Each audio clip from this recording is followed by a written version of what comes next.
Guys, here's what I'm thinking. This is some training stuff that we have to go through. And I figure, you know what? Now, this is online already. So, I mean, it's not like you can't find these. But sometimes we don't think of it.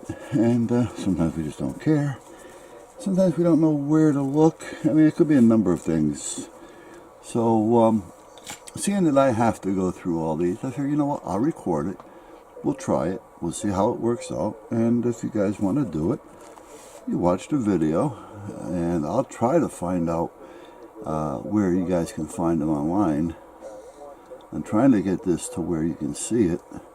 And we'll do the testing together. How's that sound? A call that came in for a brush fire in the middle of the interstate. The first unit arrived on the scene and had a small brush fire as the other unit was exiting the ramp and kind of coming back towards them. The actual call was close to the exit ramp, and so the second unit had to weave over quickly, and it put them in a little different, kind of peculiar spot. There was an accident behind the second unit, and one vehicle had rammed into another one when they all started checking up, and that unit came in between the guardrail in the inside lane at the median and the fire trucks. It was such a tight area that it was hitting the guardrail and the truck as it went in. We're not sure if that particular car hit the accelerator or the brake, but they ended up hitting two of our firefighters where everything happened really quick at a high rate of speed with the other vehicle. And that's where the accident actually took place, as they were pulling a booster line, not looking towards the traffic. I jumped in my response vehicle and I headed that way, and about 3 or 4 minutes into my response, the battalion chief of that area called me by phone and basically just said, Chance is dead, and Larry is severely injured. Shortly after this, on the westbound lane, we had another pretty bad accident due to some rubbernecking, and those individuals who were just finished working a very traumatic accident with their own members had to respond over and treat patients from another wreck on the other side of the road. If you haven't personally experienced that, it's hard for some people to relate. And I worry about that constantly. We lost a really, really good kid, and not going to get him back, but we should honor him by what we do to continue to protect ourselves and anybody else in the future. I feel like a house fire and so many of the other things that we do are so much more controlled. If it's too bad, we won't go in. Or if it's too bad, we might call defense or offense. We can't get out on that interstate. And the advance warning is the only way to make a defensive attack, so to speak, on a car fire or a wreck. It's the only way we can slow everybody else down before we have another incident. Advance warning decreases line-of-duty deaths, near misses, vehicle struck-bys, and secondary accidents because it gives drivers early warning to slow down and move over because there's an emergency ahead. We're the first responders. We have to take care of our own. And one of the tools we now have in our toolbox is the advance warning sign. A very large pink sign that says, hey, there's a work zone up here. We've launched into the pilot program on 3 of our engine companies and hope to expand the program out to encompass our entire fleet. Budget times are tough. It's hard to get stuff, but it is definitely something that would improve safety. Probably the world's worst thing you're going to have, a chief officer would probably have to do in their life, to say your loved one was killed in the line of duty. So if we work towards a standard, we work towards the goal of advanced warning throughout the fire and rescue services, what we're going to do is we're going to prevent the line of duty death from happening, prevent the injuries that occur on a daily basis, not just to fire and rescue personnel, but to EMS personnel, to transportation providers out there, to the police, to the towing operators that operate out on the highway. If we can get this program in place and implemented, I think we're going to make a significant reduction in the amount of struck-by incidents being striking and destroying vehicles, or striking and injuring and or killing fire and rescue or just responders in general. We know now that if this sign continues to be as effective on the scene with these 3 companies, on these 3 shifts, that every engine company in this county needs that sign. you got to look at it, I think, from a perspective as the big picture. Why are we doing this? What is the goal of this program? And if we prevent one piece of apparatus from being struck and destroyed, or if we prevent one firefighter from going to the hospital because they were struck, or prevent one line of duty death, I think all the concerns go away. The people will really take a look at it and say, wow, this was worth it. Bottom line of what this sign has done for us in the fire department, just in the very short time that we've had it, early detection, early notification, that we do have a working incident scene. There's something going on. That's a big pink sign out there that tells these folks, slow down, stop. We have a working area up there. It has not allowed a vehicle to get through our working zone. It has not allowed any one of our folks to get struck by a vehicle, whereas we have had people struck in Montgomery County, firefighters. It has kept that work zone safe. Our people have become much more acclimated to deploying the sign. And just the general folks that are working this sign and working in the field and riding the apparatus, it's become second nature. They want to get this out there, and they want to make sure that people see it. It would be nice if we had them on more units, so the second in unit or a further back unit into the call could have them and then deploy them. With Montgomery County's pilot program for the advanced warning signs that they're trying out, it's been a blessing, as it's going to help save firefighters' lives and save them from injury and the apparatus being struck and causing unsafe situations. It's going to alert the public that there's something up ahead of them. By alerting the public, you're also going to cut down on the number of secondary incidents that might have occurred from motorists coming up on the scene too fast, swerving at the last minute to get out of the way, striking another vehicle. Some of these incidents can actually be even more severe than the original incident. So I believe, all in all, this pilot project hopefully will go nationwide to a lot of fire departments and law enforcement. We need to alert the public there's something up ahead. It's paramount that our responders go home to their families the same way they came to work, and the traveling public is protected as well. Police department really likes the sign. We've actually had the police officers deploy the sign here on a working gas leak call that we had in the upper part of the county. And it was off this particular fire engine at 22. They deployed it, they liked it, they just had no place to carry it. So they're glad that we have it. We went on sites that showed close calls. We went on sites that showed near miss. We went on sites that showed line of duty deaths. What were the contributing factors? We read them, and it's part of a coffee table approach. And you read that at morning lineups. What was the contributing factor? What would have helped? And we kept coming back to advance warning. It says it right in the name, advance warning. Letting the public know that there's something coming up will help so much as far as keep our people safe. And that's all we're worried about. It's all I'm worried about. It's my crew going home at the end of the shift. We look at this sign, the advance warning sign, in Montgomery County, Maryland, as a proactive tool for safety. We are at hopes, with the data that we've collected, the response that we've gotten back from all of the firefighters, the officers, even the safety office, that this sign works. Each and every department in this country needs to have this tool in their toolbox. They need the advance warning sign. They need the advance warning sign for the protection of their personnel, for them, for the citizens that are moving into that area where you're working, for the apparatus. My goodness, we're out with $1 million fire trucks now, and you can't put a price tag on a firefighter's life. Responding agencies are responsible for the selection and deployment of advanced warning techniques that meet organizational mandates, recognize standards and guidelines, operational realities, and equipment requirements. Please note that advanced warning needs change over the lifetime of an incident, and thus should be continually reviewed and adjusted as conditions change. This module discusses why advanced warning benefits responders, victims, motorists, and traffic flow, how to deploy common advanced warning equipment, and tips for integrating advanced warning into your operations.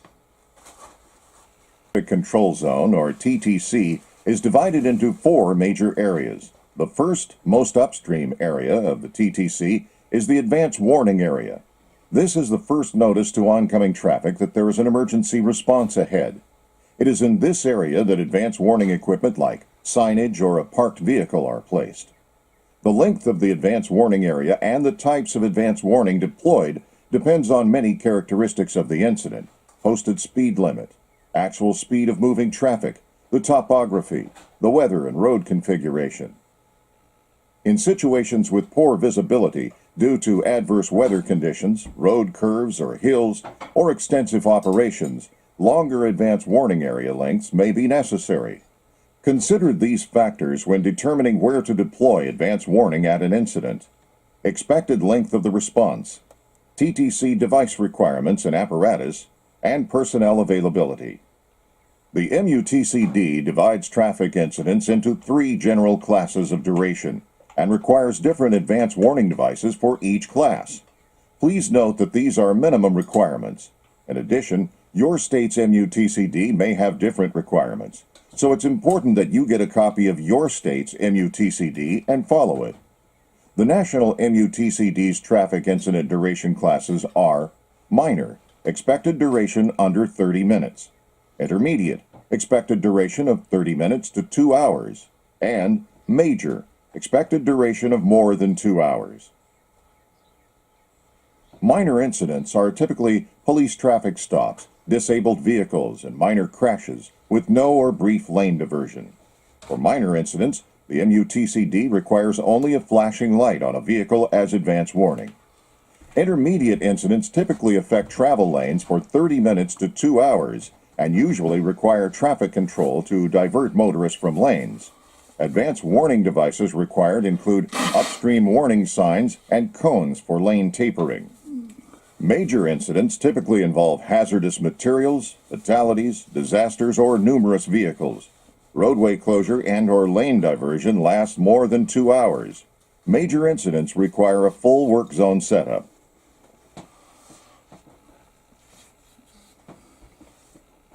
The National Unified Goal for Traffic Incident Management advocates an interagency approach to all aspects of traffic incident management, including advance warning and traffic control devices. Therefore, all agencies should consider what role they can play in advance warning and plan together to create a multidisciplinary procedure to ensure that appropriate advance warning devices are deployed when needed in a coordinated manner. All agencies should be prepared with a range of advance warning tools. It may be the case that your agency is the first responding, or only responding, and therefore is solely responsible for advance warning.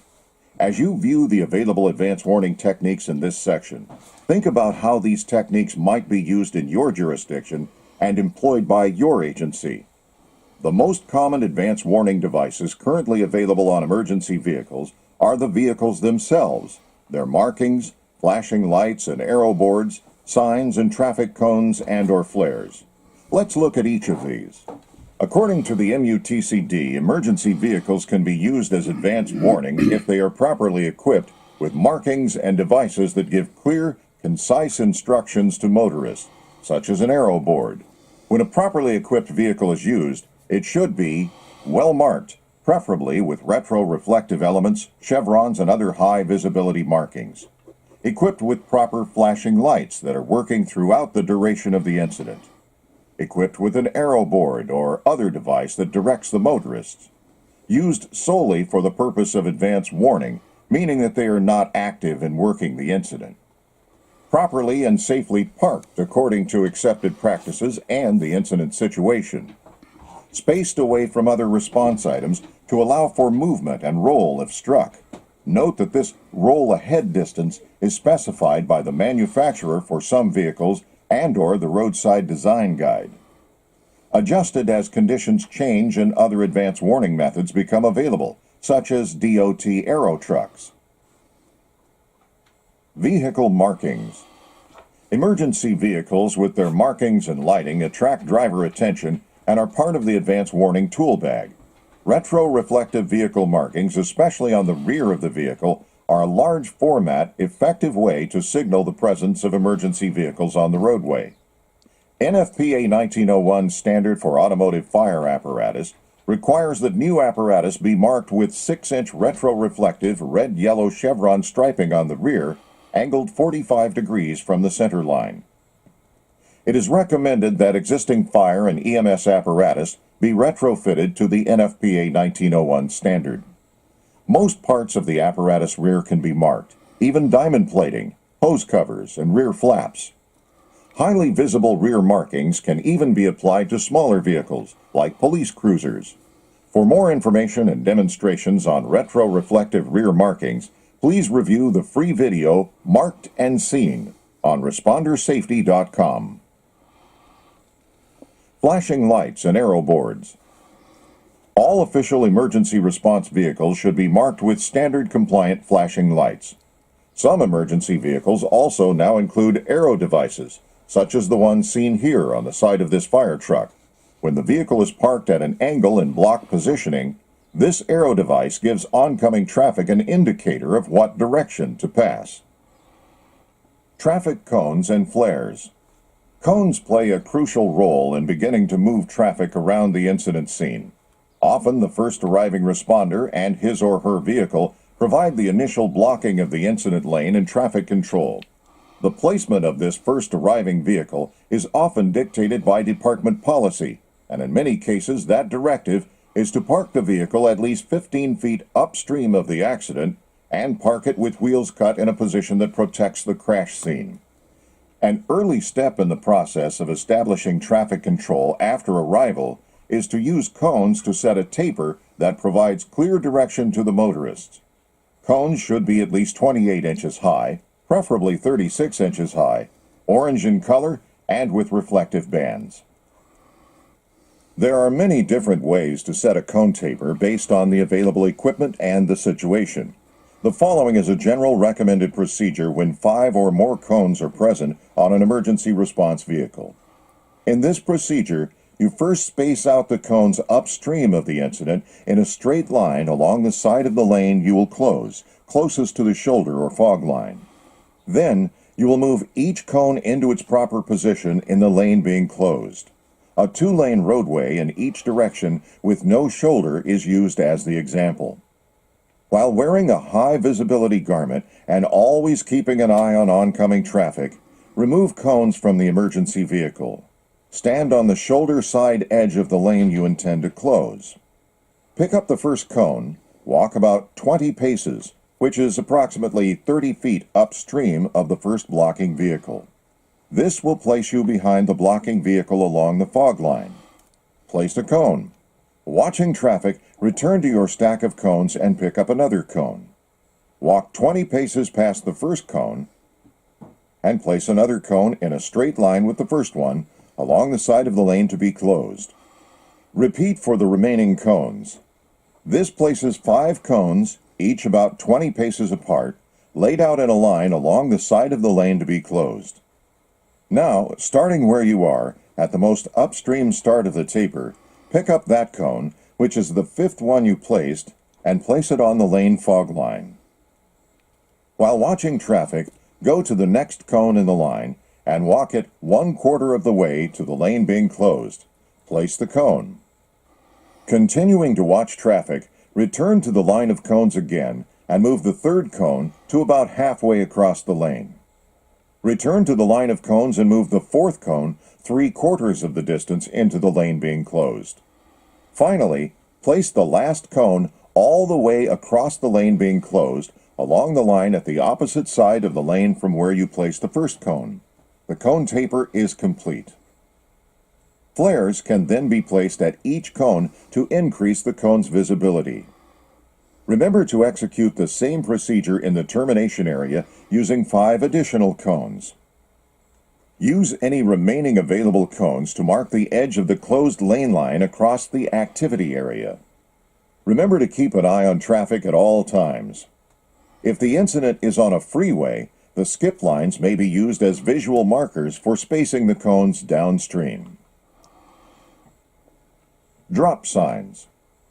In addition to these traditional advance warning devices, drop signage is a newer development that is attracting interest from various agencies.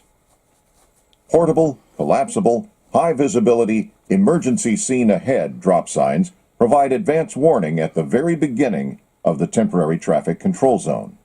Distance varies according to conditions, but the key is to provide enough distance for the motorist to have time to take appropriate actions. Typically, the drop sign is placed between 100 yards and 300 yards upstream of the incident. These signs are stored on emergency vehicles and deployed during the response. Sometimes they can be deployed by the first arriving unit if the unit knows the location of the incident. In current practice, it is more typical for advance warning drop signs to be deployed by a second arriving unit who has been advised of the location and the incident details prior to their arrival so they know where to deploy the sign. This second unit is arriving very soon after the first unit. If a second unit's arrival is not imminent, the first unit is encouraged to deploy advance warning. Communication is the key to making sure the drop sign is deployed as soon as possible, preferably before on-scene activity begins. Deploying the sign takes approximately 30 seconds and is executed by a trained and designated member of the crew. The Montgomery County, Maryland Fire Rescue Service is taking part in a pilot program in cooperation with the CVVFA Emergency Responder Safety Institute and the National Fallen Firefighters Foundation to test the use of drop signs. Here is what they have learned. We did classroom training for train the trainer, and then we did practical training at the academy. We trained in the parking lots, we trained on hills, we trained at graded areas, intersections, and deploying the sign, how long it took us to deploy it, how safe it was to deploy it, the safe manners of deploying it so that we didn't injure ourselves getting the sign out there. Then they did some tabletop exercises, actually looking at roadways within their first due area, places where how they could deploy the signs, where they should probably deploy the sign. We also talked about weather, wind, rain, snow, ice, and deploying it in those type of environments. After our captains and our personnel received training on the program, it's kind of felt that, they're the people that are going to be using the sign. To let them, each station, develop what they thought was going to be the best practice, the best way for them to use a sign. We had to have buy-in from the top to the bottom, right down to the rookie. The advanced warning sign is carried in the right rear compartment. The accessibility and most safe is for the right number 3 position firefighter to exit the vehicle safely with a vest on, back to the compartment, open it, take the sign to a safe area 20 to 30 yards back, and deploys the sign. It does take about